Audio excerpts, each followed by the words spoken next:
Saudi Arabia. How should you deal with a friend who has recently apostated? Should they be reported to the authorities here? They have already caused at least one other person to doubt their faith. Question comes from Riyadh, KSA. How should you deal with someone who used to be your friend and they have, waliyadu billah, apostated or apostatized? They've left the fold of Islam. Should you report them to the authorities here and there's already been one person whom they have affected to or caused to doubt their faith and leave off their faith of Islam, etc.? Refuge is sought in Allah from such horrible state, being forsaken by Allah subhanahu wa ta'ala, waliyadu billah. When a person is forsaken by Allah and left to him or herself, we ask Allah to keep our hearts firm upon Islam. As far as the actual question, should you report them to the authorities? Then I say it depends on the type of authorities you plan to report them to. Authorities that have the ability, they're willing and capable of taking the necessary action, that's not going to put you in type of danger or harm's way. It's not going to make things difficult and complicated for yourself unnecessarily, and have the ability to give the necessary treatment to that person, calling them back to Islam, trying to present to them the foolishness of that which they're upon. And if not, they have the ability to implement Allah's ruling on them in a proper manner with the proper conditions, then perhaps that's what's mandatory upon you, perhaps. Whereas it is a means of you protecting yourself and protecting others, and also a means of you helping out your old friend. Perhaps when this is brought to your old friend, they'll become serious. They'll realize what they're saying and what they're doing. Do you realize that this is a crime? This is punishable by capital punishment in the Sharia. If you live in the lands in which Islam and the Sharia of Islam is implemented and enforced, do you realize that? They may wake somebody up. They may wake them up. They may get them to think about it. Also the concept of spreading that harm to other people, waliyadu billah. And you have a responsibility of preventing that type of harm. What harm could be worse than calling to other than Islam and spreading doubts about Islam and getting people to leave Islam? What could be worse of a harm? So therefore, help your brother whether he's a wrongdoer or whether he's being wronged. That's what the narration says. It's to help your brother whether he's a wrongdoer or whether he's being wronged. Him leaving Islam, he's being a wrongdoer, wronging himself. And he's also madloom, he's being wronged by himself as well. So if you have the ability to do that with the necessary conditions and the necessary manners and the proper etiquette, it's not cause of greater harm, and you're in a land in which that's actually possible, then la bas, inshallah ta'ala. And Allah knows best. That's my answer in brief. This was SM from Toronto, Canada. Assalamu alaikum, dear guide. What are some tips on how to perfect one's character as a student of knowledge with his peers? Question comes from SM from Toronto. May Allah bless it. SM and all the disciples in the lands of the maple leaf, as we say, in a friendly manner. With regards to perfecting your character among your peers as a student of knowledge, then it's the narration of Aisha radiallahu ta'ala anha, that the Prophet ﷺ's manners, his behavior was that of the Quran. So what does Allah say in the Quran with regards to telling the truth? With regards to crying over your sins and out of the fear of Allah? With regards to humbleness and humility, pride, arrogance, conceit? With regards to helping out people and being there for people? These are all the Quranic principles. So that's the character of the student of knowledge. Nothing special, nothing beyond what's in the Quran and Sunnah.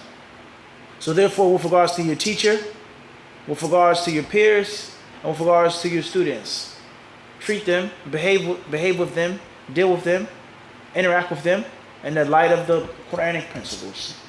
Allah Azza wa Jal clearly tells us to be respectful and dutiful to our parents. Your teacher is like your parent. They're raising you with ilm. Allah subhanahu wa ta'ala, He commands us to be kind and merciful to the orphans and not to eat their wealth unjustly. So you have a student, you're a disciple, your pupil is like an orphan. You are their father. You're raising them, you're teaching them. Be merciful and kind to them. The Quran teaches us to be brothers to each other. وَالْمُؤْمِنُونَ وَالْمُؤْمِنَاتُ بَعْضُهُمْ أَوْلِيَاءُ بَعْضٍ. Allah says the believers, male and female, are awliya to each other. So Allah tells us in the Quran. So therefore, that's the etiquette of your classmate. You're wali. You look after your classmate looks after you. You help them, you share your notes, you support them. Allah Azza wa Jalla, He mentions about envy and jealousy in the Quran. And this was the cancer of the Jews. The cancer of the Jews. And from the first supplications that we learn, to seek refuge from kulli hasid. So therefore, the evil of hasad. If your brother is better than you, or sister is better than you, someone is higher than you, don't be envious. That's my advice. And those books on the etiquettes of seeking knowledge, and the do's and don'ts of seeking knowledge, whether it be Sharaf Ashab al-Hadith or Jami' Bayan al-Ilm Fadlihi, and nothing more than a further detailed discussion, a further categorization, a further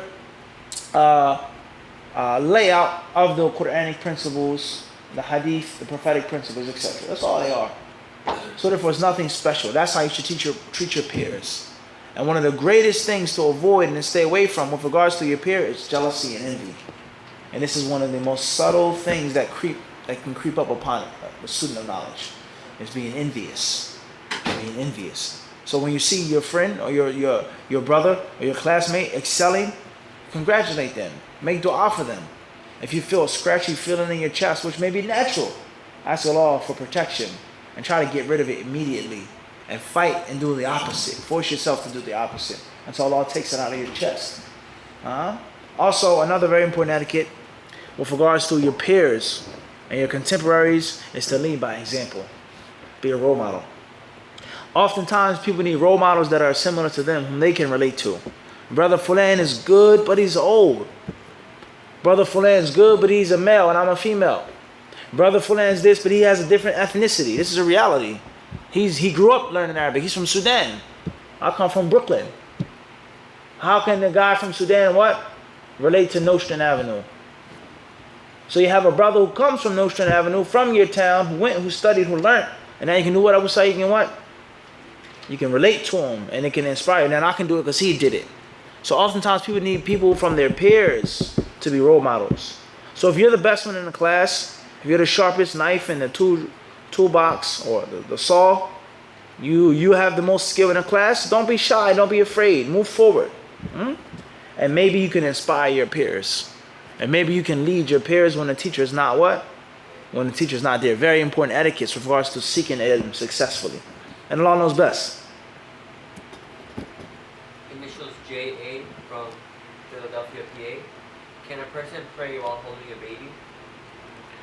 Question says, coming from Philadelphia, PA, can a person pray while holding a baby? Authentic hadith to prove that the Messenger of Allah ﷺ did that. Let alone the general rules of doing things and moving in a salah, which are mandatory or recommended or necessary. It's permissible. It's permissible. And Allah knows best. That's in brief. Initials SA from Ottawa, Canada. How can the angels write down us having the intention of doing a good deed, but not actually performing it?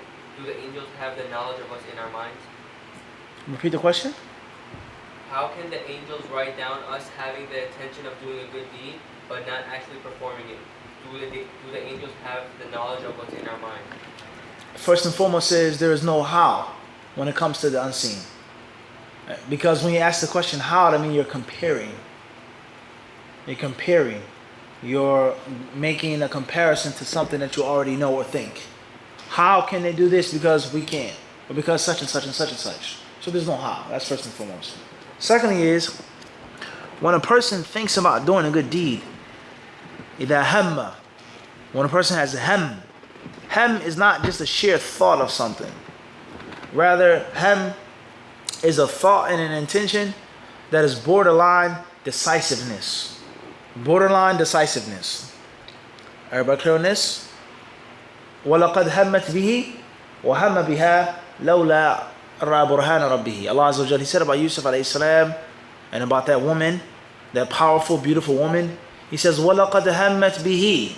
Indeed, she thought of him. وَهَمَّ بِهَا. And he thought of her. If it wasn't for the fact that he saw the clear signs of his Lord. So therefore, it wasn't just the sheer thought of her thinking about Yusuf and how handsome he is and how young he is and how he's a foreigner and how he's my slave and my servant and my household.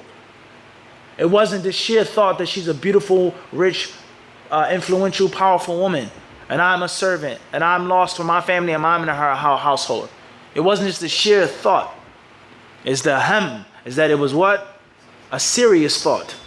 And it was borderline towards the last and final stage of al-azm, in which a person is totally decisive, I'm going to do it. And then they walk towards the act and something prevents them from doing it. It's a different story. And thinking about it, is a different what? It's not just the idea popping up in your head. It's a bit stronger. There are different levels. There's a khatira. Khatarat is something that comes upon your bad, your mind, and it goes away.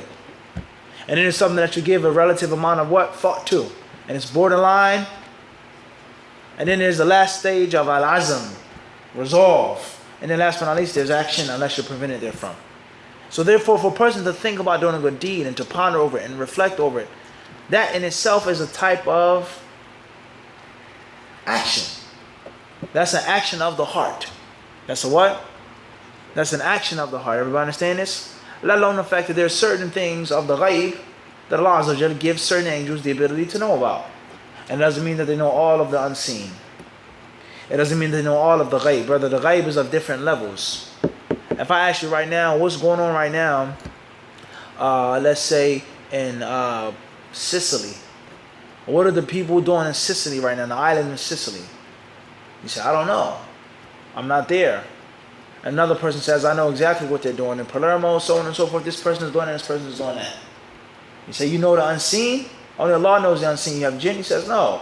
Someone told me, someone informed me. That's unseen, which is relative. It's unseen to you, but it's seen to me because somebody sent me information about what's going on there. So there's different levels of ghaib. There's different levels of what?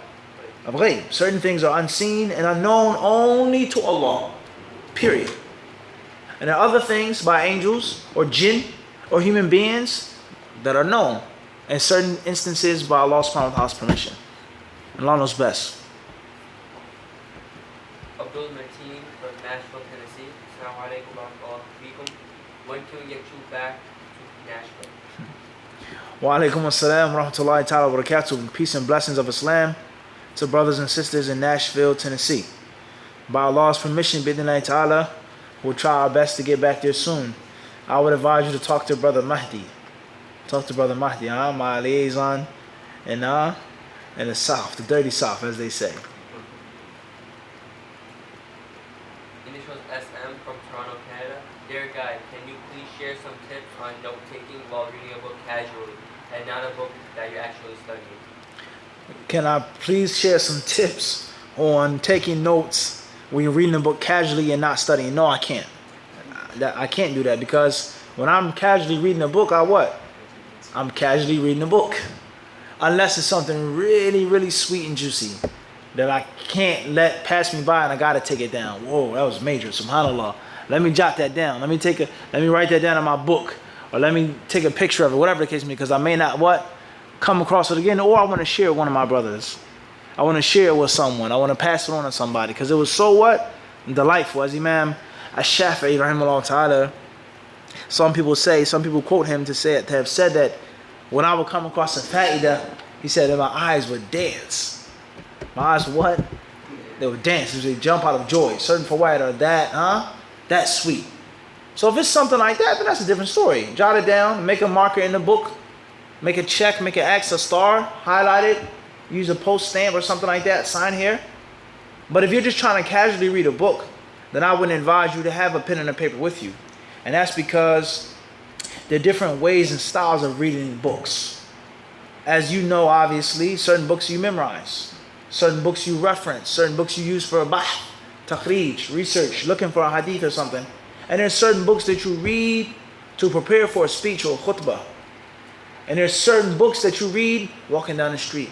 Certain books that you read before you go to sleep for the sheer pleasure of reading.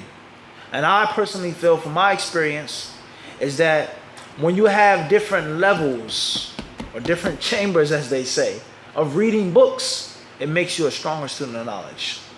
And it gives you a better ability to comprehend. Because now I remember something from a book when I wasn't trying to remember it. I was reading a book and my senses weren't 100%. I was sleepy. It was at nighttime. I had a book light, but I still got it. Sometimes that helps you out instead of always doing it one conventional way. And when you want to have a book, I want to read it from cover to cover. I want to write it down. No.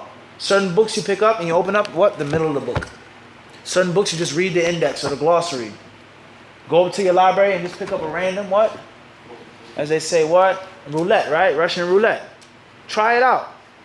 If you don't believe me, try it out, Ahmed. Go in your library. If you have a big enough library, close your eyes. Or maybe even make it funner for yourself. Make it into a ritual. Put on a scarf around your eyes. And just grab a book. And just open it up. عبد الرزاق معمر عن عاصم بن نجود عن زر بن حبيش قالوا قلت يا أبا المنذر يعني أبي بن كعب أخبرني عن ليلة القدر فإن ابن أم عبد يقول من يقوم من حول يصبها قال يرحم الله أبا عبد الرحمن لقد علم أنها في رمضان ولكنه عم على الناس كي لا يتكلوا والذي أنزل الكتاب على محمد صلى الله عليه وسلم إنها لفي شهر رمضان وإنها ليلة 27. قال قلت يا أبا المنذر بما علمت ذلك قال بالآية الذي أخبرنا رسول الله صلى الله عليه وسلم فقد رأينا وحفظنا فوالله إنها لهي ما يستثني. قال قلت لزر وما الآية قال أن تطلع الشمس غدائذ كأنها تصط ليس لها شعاع. So this narration in the Musannaf of Abd al-Razaq is narration 7,700.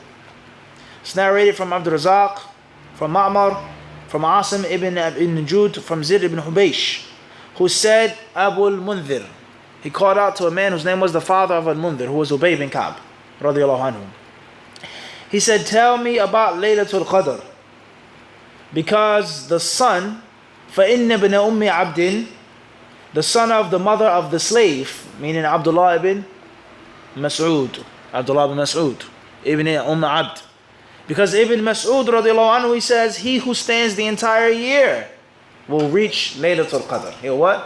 He'll get Laylatul Qadr. So Ubay radiallahu anhu, he said, may Allah have mercy upon Abu Abdurrahman, meaning Ibn Mas'ud. May Allah have mercy upon him. Indeed, he knows that Laylatul Qadr is in Ramadan. He knows this. He knows that Laylatul Qadr is when? In Ramadan. But he chose to trick the people so they won't rely upon it. When his students would ask him about Laylatul Qadr, he would Amma ala nas. Blind them, don't tell them. Stay in the whole year and you'll get it. Do it the whole year and you'll get it. Everybody understand this? He's trying to get them not to be complacent. Not to be complacent. Oh, it's in Ramadan. It's the 25th night. It's the 27th night. We did no khutbah. Like we explained to no khutbah. He then says, and I swear, he says, وَالَّذِي أَنزَلَ الْكِتَابَ عَلَى مُحَمَّدٍ. He says, I swear by the one who sent the book to Muhammad, that indeed Laylatul Qadr is in Ramadan. And indeed Laylatul Qadr is the 27th night. Is the 27th night. He then says, oh Abu al-Mundhir, how do you know this? To the end of the narration. So this is volume 4 of Musannaf Abd al-Razaq. We're not in Ramadan. I had no intention about reading about Ramadan. It's not a hadith of the Prophet ﷺ. I now have an athar, a story, this companion, this tabi, so on and so forth. Random. That adds to my formal study of Ramadan. That adds to my formal study of the fiqh of Laylatul Qadr. That adds to my formal preparation for my khutbah on Laylatul Qadr. And you do this often on a daily basis, and then you have sporadic ilm that you put with the formal ilm. Has to be a bit of random haphazardness. Everybody understand this? We mentioned this many years before. One of the tricks of the trade. They say, how do you know this and where do you get this from and how can you record that? Because you have to have some sporadic randomness. So therefore, if you're casually reading a book, don't try to memorize it. Don't try to get everything. Just read the book. Unless something really, really, really, really, really major. Everybody understand this? These are different tricks of the trade which will help you become a sharper student of knowledge. And if you don't believe me, if you think this is extreme or excessive, then try it out. And perhaps Allah Azza wa Jalla will allow you to benefit therefrom. And Allah knows best. Ahmed. Oh, that makes sense? Fadal. Any book. And there's no any casual book that you want to read on a train. But it depends on what type of person you are. Me personally, and I'm not saying this bragging, Allah knows, I'm just saying I can read any book on a train. I could take the Webster's Merriam Dictionary, literally, and read it on a train. I could take a big book of hadith and read it on a train. Something that's complex and confusing, I can read it it doesn't matter to me. But everybody's different. Some people don't like to read those types of things in public. It's too much distraction. I need something a bit more mellow. Or someone may say I need something that's entertaining, Islamically entertaining, such as al-alghaz al-fiqhiyya. You ever heard of this? They have fiqh riddles. Fiqh what? You know, like the Riddler from Batman? They have the riddles, alghaz. These type of tara'if, which stimulate your mind. And it's fun and it's light and it's easy. So some brothers, they like to read these things. Some brothers, they may say, don't read that book when we're driving at nighttime, it makes me sleepy. I'm like, I can read the book or listen to the book at 2 a.m. It doesn't matter to me. Everyone's different. So if you are easily distracted or ADHD or whatever the case may be, then you have to take heed to this. But if you have the ability to focus and concentrate, and at the same time not focus and not concentrate, let it go and just read the book, then any book that you want to come across. What's important is when you're studying, you have to diversify your tactics. You read the Musannaf from 1 to 11. And then from time to time, you just pick up volume 5, volume 6, volume 8, and read it randomly. Open up any page and come across the fa'idah. Do it on a daily basis and mix it up. One day it's a book on seerah, the next day it's a book on poetry, a third day it's a book on this and this, and you have all of that knowledge along with your what? Orthodox way of studying it. You blend orthodox with what? Unorthodox. Everybody understand this? This you can put this in a disciple manual if you want. This is one of the tricks of the trade. And Allah knows best. The manual, Allah. It may not come out of my lifetime, Sheikh. Huh? It may not come out of my lifetime. Maybe what? It's lost scrolls, huh? Allah musta'an. Inshallah, let's see what Allah has planned. Khair, inshallah, that's all the questions. We'll take a few more, inshallah. Ismail Sheikh from Toronto, Canada. Where is the line between introducing oneself modestly versus honorably versus with pride? If I'm a doctor, should I introduce myself as a doctor to people? Where does the line with regards to introducing yourself modestly, honorably, respectfully, humbly, and pride, etc.? If I'm a doctor, should I introduce people with the title doctor? Me not being a doctor, I can't really relate to it.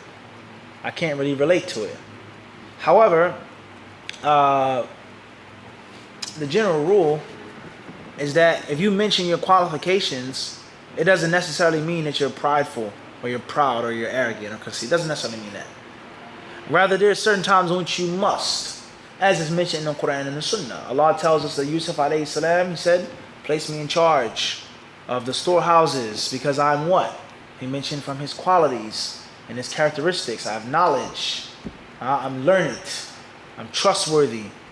Everybody clear on this? Allah Azza wa Jalla mentions about the Ifrit and Sulaiman, the strong jinn. He says, I'm strong and I'm trustworthy. I can do it. The narrations that we read with regards to Abu Hurairah and other companions. Inni la ashbahukum salatum bi Rasulillah sallallahu alaihi wasallam. He says, I know the Prophet's spirit better than any of you. Better than what? Better than any of you. So certain times you may have someone ignorant that you have to humble. Or someone may be trying to do something and they're going to mess it up if you don't step in. Someone's going to try to give someone surgery and say, oh, it's out the way, I'm a doctor. It's a different story. As far as in a casual sitting, perhaps it's best not to mention it. If someone says, oh, that's not Brother Fulan, that's Dr. Fulan. And then Allah gives you that status. Everybody understand this? To give an honorific title to yourself, if it's unnecessary, perhaps that's best. Perhaps that's what? But it doesn't mean that it's pride. Because you're a doctor, that's your title now. That's a part of your name. That's how you're addressed. Your ID, your passport, right? That's how it is. So it's not necessarily a thing of pride, yani. So it depends. It depends on the situation. If you're talking to someone casually, a brother, it's one thing. I know a few things about medicine. You're a doctor. Humility. But if you say, I am a doctor, or it's Dr. such and such on the phone, it doesn't mean that it's you have pride. Because it may be a thing which you have to mention your qualifications, let alone the fact that you may have to explain to someone who they're talking to and who they're speaking with. And Allah knows best. تفضل أخي. So when you go into the Deduce, one of the categories is the speech of the Messenger. That's not necessarily in the Quran. How equivalent is that to when a Sahaba might say something in the presence of the Prophet?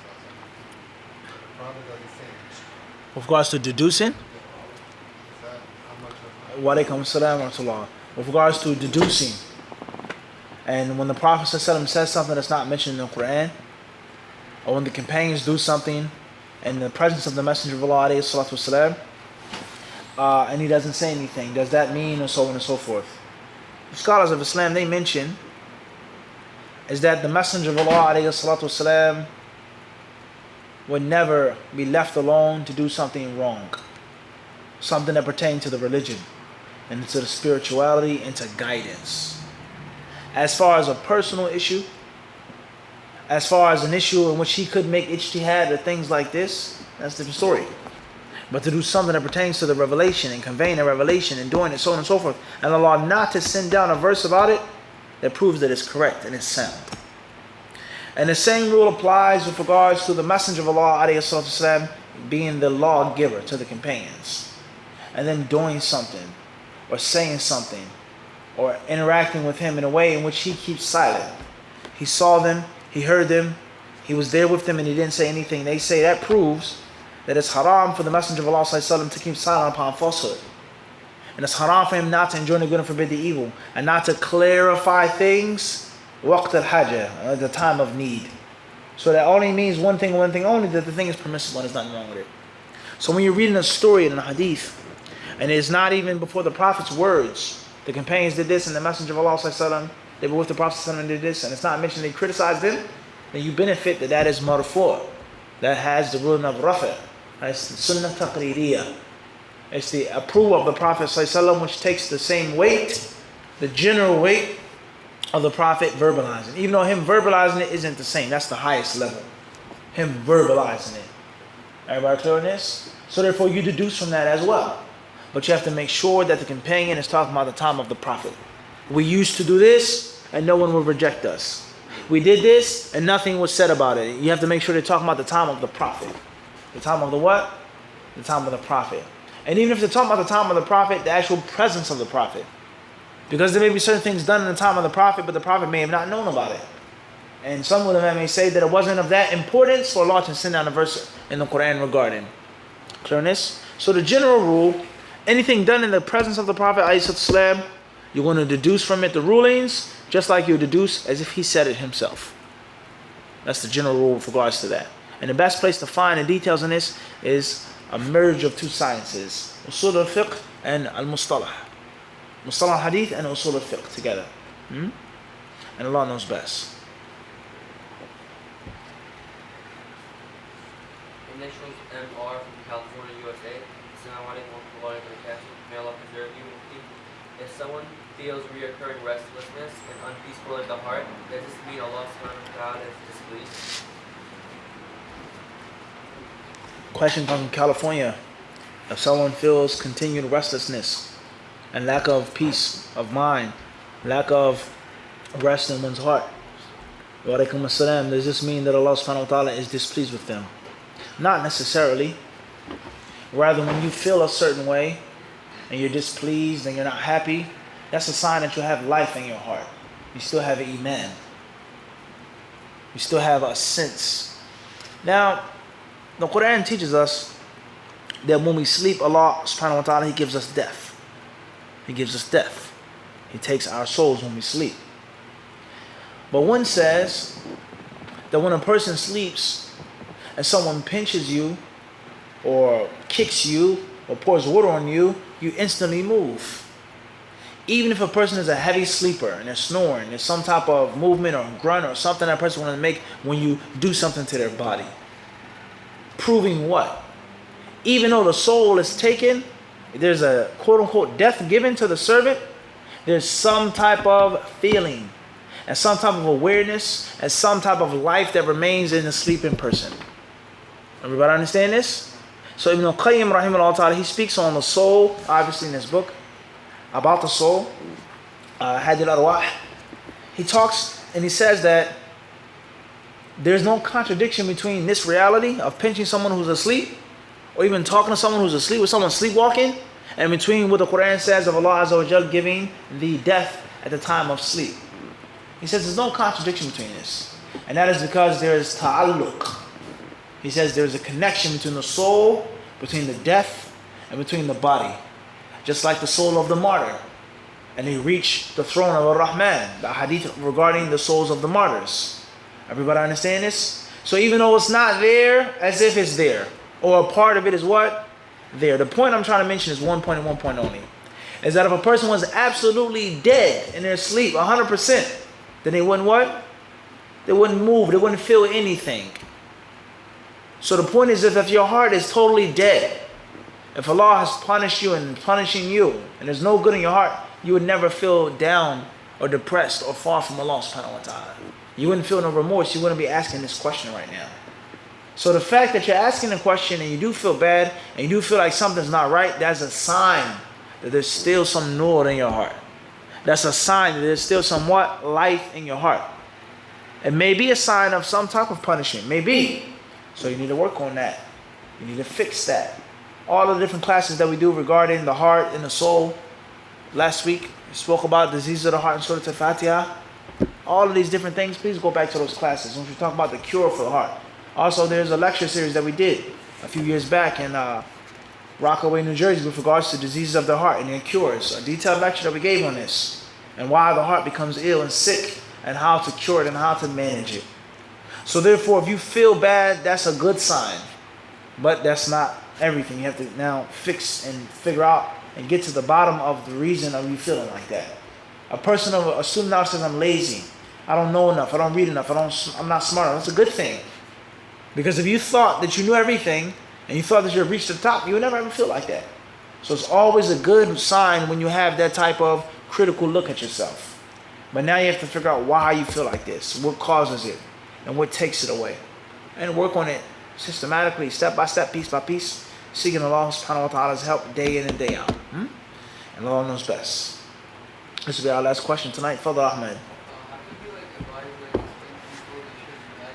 Because nowadays a lot of people lie on the topic to avoid controversy. Say that again? How do you advise or explain to people the issue of jihad? Because a lot of people lie on the topic to avoid controversy.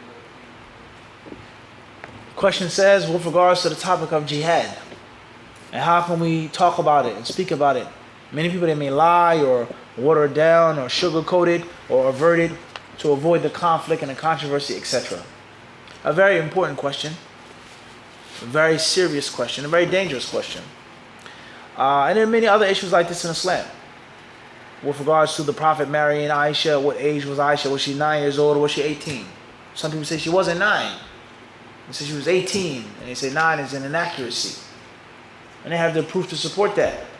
And others, they don't have the proof to support that, but they're just trying to avoid conflict and controversy and embarrassment in front of the kuffar. Or with regards to the Prophet ﷺ taking the lives of the men from the treacherous tribe of Jews in Medina who broke their agreement with him. And they were commanded to be put to death. Oh, no, it wasn't like that. It didn't really mean this. So it wasn't genocide. It wasn't a massacre, etc. And there are many, many other issues like this. Many what? Beating women. And many other issues like this that are very controversial. Slavery in Islam. Hadiths that may give some type of support towards a racial slur or colorism or things like this. Even if it's an Abyssinian slave whose head is like a raisin. Many different issues like this. The Prophet, did he have slaves? Many issues like this. My advice is, if you don't have to talk about it and explain it, then avoid it. And as the Arabs, they say, give the bow to the bow maker. Give the arrow to the arrow maker. That's someone who's qualified to deal with that, deal with that. Who's Islamically qualified and who has the necessary knowledge of the dunya and of history and the necessary gift of gab, the ability to talk and to speak. Prove debunk or throw in their faces their contradictory things. You're talking about terrorism. Well, how many women and children died in Hiroshima and Nagasaki? How many Imperial Japanese soldiers were on those islands?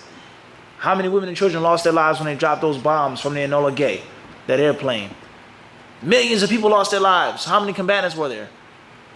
Or the incendiary bombs that they sent down upon the wooden cities in Germany.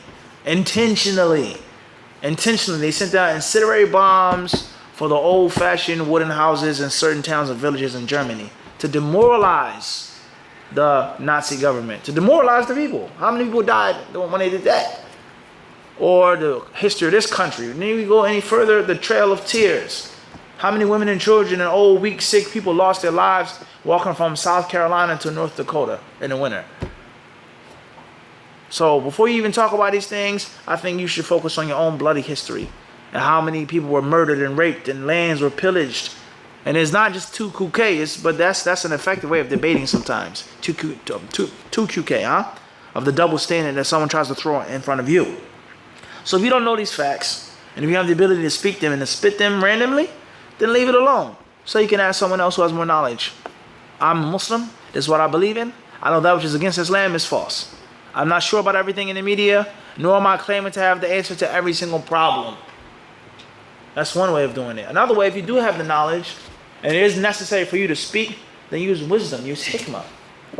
Sometimes the hikmah could get the people to reflect on their own history, like I just said. Sometimes the hikmah could be, and you mentioning the good character of the Prophet ﷺ and how he was kind and how he spared this person and saved this person and so on and so forth. Or sometimes it could be done by you laying it on the table and using transparency. Let's talk about jihad. Why is jihad in the Quran? Because the Quran is a violent book? No. Because you have a misunderstanding of the Quran. You look at the Quran as a religious book. You look at it as the gospel or this book or that book. The Quran is a book of life. It's a book of state. It's a book of military. It's a book of agriculture. It's all of these things as well. And Allah Azza wa Jalla, when He speaks and He addresses the concept of war and warfare and the people of war, He talks in a specific way and He speaks in a specific way. So how can you expect the verses that are said regarding fighting a declared enemy, a legitimate enemy, a lawful enemy? How do you expect those verses to be the same as Allah's mercy and Allah forgives and Allah? It doesn't make sense. And you yourself don't believe that. You yourself in the country in which you live, the color of your passport doesn't believe that. How does a general speak to his troops? How does a commander speak to his troops? When there's legitimate warfare, what do?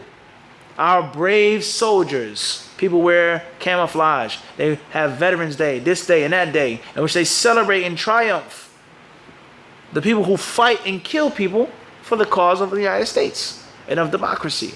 So just like there are churches in America, there are banks in America, there are farms in America, there are supermarkets in America, there are also what in America?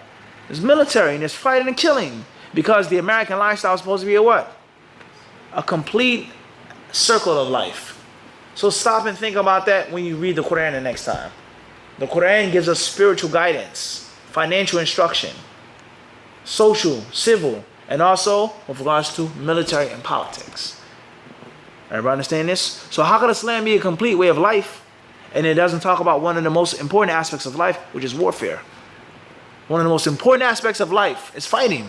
And it's something which is inevitable in the history of the human being from day one up until now, on one scale or another. So you have to have hikmah, you have to have wisdom. And what I believe as a Muslim about jihad is nothing more what's in the Quran and Sunnah. What's in the Quran and Sunnah regarding jihad, that's what I believe in. Does that mean that I translate my beliefs into violence against people in an unjust manner, or in a legitimate manner, or an improper manner? It doesn't mean that. This is what I believe the rulings of the Sharia are. But I live in Canada. It's not a Sharia state.